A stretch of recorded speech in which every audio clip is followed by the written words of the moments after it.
Happy New Year. Happy 2023, right? Like, let's go ahead and get ready for 2023 and talk about some of the things that I suggest that we should keep our eyes out on as we plan for 2023.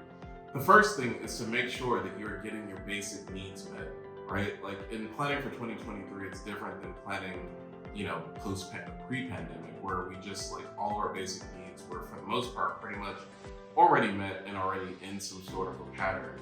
But now, like the pandemic really did actually created new health needs, new mental health needs, new spirituality needs, new friends and family needs. So it's like, make sure that your basic needs are met as and before you go ahead and start planning your 2023. The other thing is do some massive forgiveness work, like whether it's with a therapist or a coach or spiritual leader, like wherever you do or however yoga, whatever it is that you do to release forgiveness and forgiveness issues. Just because there's a lot of energy just pent up in the pandemic in the past 2.5 years that we really don't want to bring forward into 2023.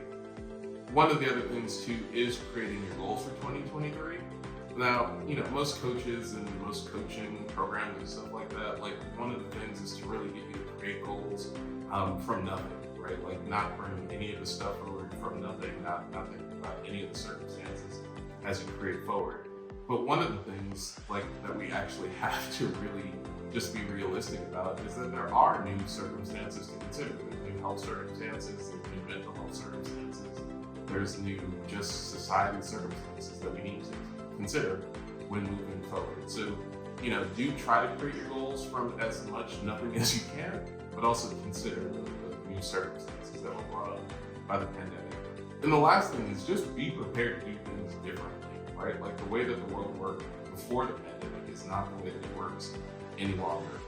Things have changed for the better, things have changed for the worse, blah, blah, blah, however, whatever. It's different. So some of the actions and ways that you went about things before the pandemic, they're just not going to work anymore. So be prepared to do what it's going to take for you to get to your goals moving forward. Happy and productive 2023.